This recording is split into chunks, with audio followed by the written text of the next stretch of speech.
was so much more vivid and so much more real. There wasn't a floating sense. Your body felt so light. There was zero gravity.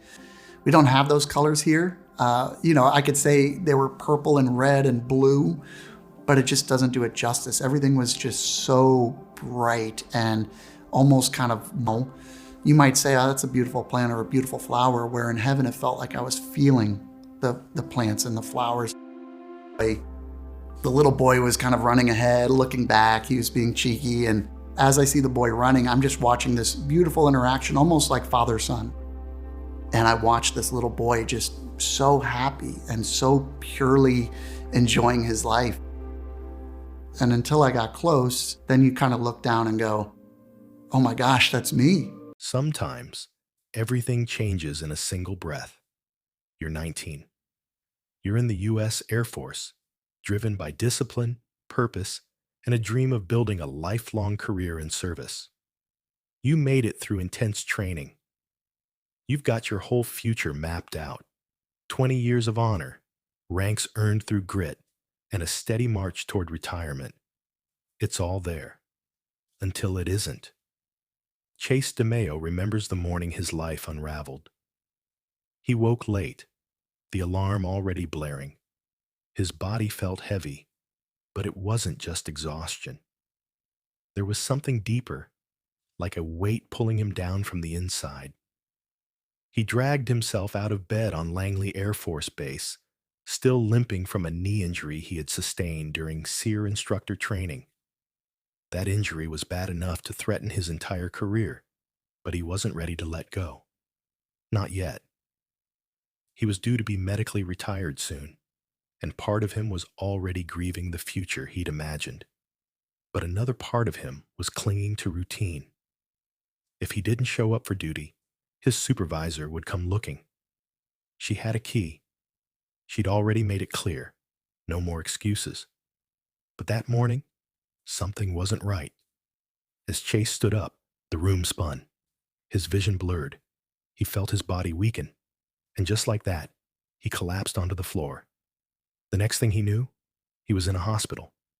Bright lights, cold air, IVs monitors, voices. At Langley's military hospital, doctors and nurses worked quickly. Tests were ordered. But the results made no sense. Here was a young man, fit, strong, with no obvious reason to be unconscious. Nothing in his labs, nothing in his scans. Everything came back clean. Still, something was happening. A nurse adjusted his IV. As she walked away, the alarm sounded. His body jerked. An excruciating pain shot through his arm, like something sharp and violent tearing through his veins. And then, silence. The heart monitor flatlined. Doctors rushed in. Panic set in. But in the space between life and death, Chase felt something else. He felt peace. It wasn't darkness. It wasn't fear. It was something unexplainable. Warm, bright, and weightless. He felt his consciousness lifting, separating from his body. From his chest, a stream of light pulled him upward, and in that moment, Chase let go of everything. Pain, worry, time, identity.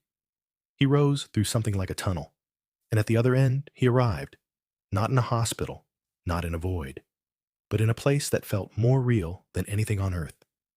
A garden. But this wasn't any ordinary garden. The colors were impossible. Flowers pulsed with life.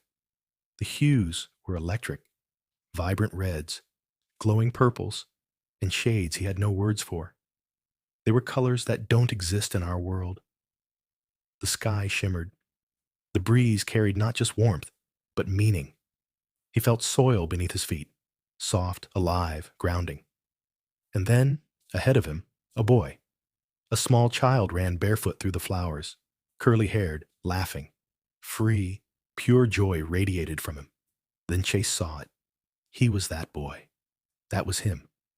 The version of himself untouched by adulthood. Before the world got heavy, before the uniform, before the pain. Not far from the child stood a man. Robed, calm, smiling. He wasn't how paintings describe him. His hair was short, brown. His eyes were green. But Chase knew immediately this was Jesus. No introduction, no grand declarations, just recognition. The moment their eyes met, Chase felt something rush into him. Knowledge, love, clarity, like remembering something you've always known but forgot. Jesus showed him a truth without words. Chase was meant to bring joy, to light up dark spaces, to remind people to laugh again. In the garden, time stretched, or maybe it didn't exist. Everything just was. Then Jesus spoke, "You have to go back." And without hesitation, Chase said, "I know." Back in the hospital, the flat line ended. His body surged with life. He opened his eyes, not at Langley, but at Hampton Hospital. Somehow, he had been moved. The nurses gasped when they saw him awake. The doctor stared like he'd seen a miracle, because medically he had. Chase was supposed to be dead. He called a friend, calm. "Director, I died. Can you come pick me up?" They met up, ate Chick-fil-A, laughed like old times. He was starving. His arm was bruised badly from the IV mishap. But something was different. He wasn't the same man who had collapsed in that dorm. He was lighter. But for a long time, he kept the story to himself. What would people say? He didn't want to be labeled crazy or pitied. But the truth never faded. In July 2008, he officially retired from the Air Force. The military dream was over, but something better was waiting. He began diving into joy, into expression, breakdancing, comedy, photography. He threw himself into the things that had once made him feel alive, things that made others smile. Still, he drifted into corporate work, a job in radio. It paid the bills, but his soul felt numb. Then, years later, something pulled him back into alignment. A veteran retreat, yoga, meditation, deep breathing, stillness. And just like that, the feeling from the garden returned. His wife noticed it right away. "You're so happy now," she said. As he leaned deeper into spiritual practice, new abilities surfaced.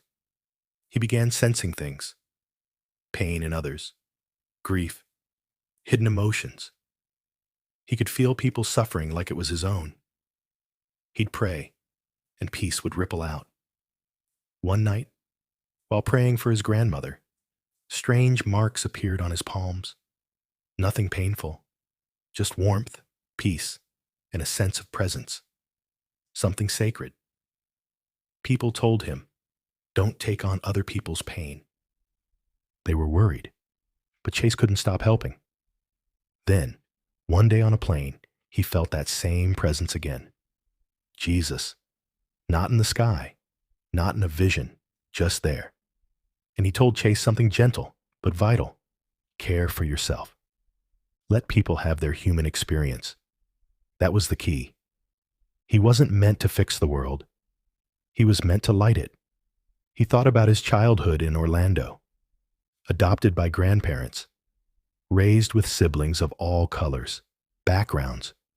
Life wasn't easy, but there was always love, always movement, always music. He thought of the school bus stop, how kids used to laugh, chase each other, play games in the morning sun. Now, when he walks past, the kids are silent, heads down, scrolling through screens. Something is missing. But Chase believes it's not gone for good, because laughter is still free. He now studies mental health, teaches, performs, and everywhere he goes, he brings light, not for attention, not for praise, but because it's what he was made to do. He knows heaven is real. He knows joy heals, and he knows, for certain, you are still here for a reason. John 14, 2-3 says, "In my Father's house are many rooms. I go there to prepare a place for you." Chase has seen one of those rooms. He's walked the garden. He's met the one who waits for all of us. His story isn't just about dying. It's about remembering who you really are when all the noise fades away. So if this story stirred your heart, if it reminded you of eternity, of light, of the reason you're still breathing, don't keep it to yourself. Subscribe, share it. Let someone else remember too, because heaven is real, and you're not finished yet.